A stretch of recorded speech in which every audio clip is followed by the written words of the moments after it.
大家好，我係地產哥哥。新嚟嘅朋友記得訂閱、留言、俾 like， 支持一下頻道，等我可以每日為你送上最新最快嘅香港地產新聞。今日係2026年3月20日星期五，尋日出咗個大消息，前港姐郭嘉文持有咗9年嘅日隆天慈屋終於沽出，成交價大約7840萬。不過依次交易就唔太理想，貶值咗大約27%，蝕咗接近30%，真係幾肉赤。當年郭嘉文同李嘉誠傳過緋聞，個單位一直被視為星級豪宅，而家依個價沽出，都反映出依類半山區豪宅近年價格調整壓力仍然唔細。實際睇返個市況，豪宅市場雖然有成交，但係要早年買落，要有錢賺，似乎唔多容易。講返新盤方面，華懋集團喺尖沙咀嘅項目如意，終於全盤164伙賣晒，最後一個特色單位以1296萬成交，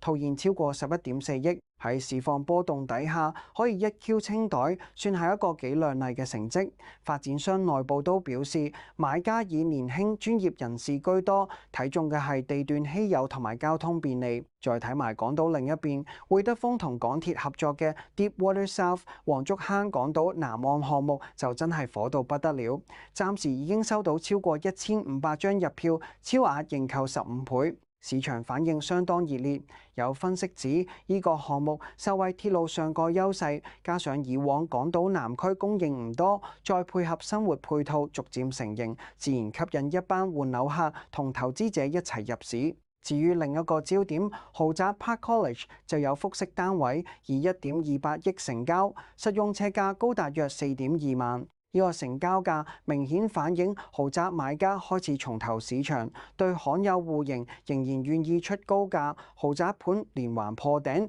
帶動一手市場短期內有機再現小陽春。講到二手市場，就見到氣氛開始回暖。以北角101 Kings Road 為例，一個兩房單位以970萬沽出，持貨短短1年就升值約14%，帳面賺超過119萬。呢啲個案對市場信心都係一針強心劑，顯示世界物業回暖速度快過想像。講埋政府賣地，嘉里建設成功，2逾13億奪得筲箕灣東大街住宅用地，價錢比第二高標高出約9%。呢個價證明發展商對市區地仍有信心，尤其係東區地段成熟，又有地鐵加持，短中期供應有限，未來應該有唔少潛力。不過樓市唔係全面開花海，睇返寫字樓市場，差餉租值持續受壓，空置率仍然高企，超過20%，租售價預期仲要繼續下行。其實呢點都唔難理解，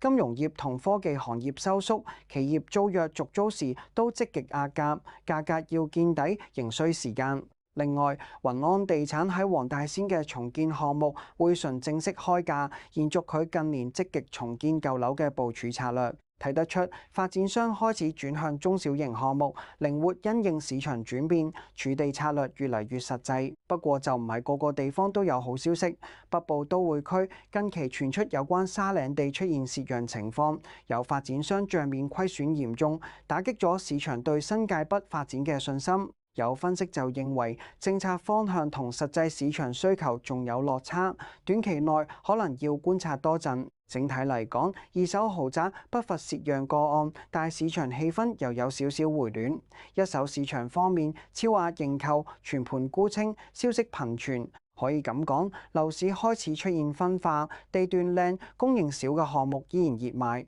但係偏遠地區發展未成熟嗰啲就仲要時間調整。但睇返成個大環境，息口開始穩定，銀主盤逐漸吸納完畢，加上新盤推售節奏加快，估計短期內一手成交會維持活躍。不過，整體租售市場仲受通脹、外圍經濟同地緣政治影響，投資者宜審慎部署，買樓自住仲係最實際選擇。講到尾，2026年上半年樓市走勢雖然波動，但買盤重現活力。對發展商嚟講，肯調整策略、靈活推盤，就仲有機會喺市況回穩之際搶返個勢。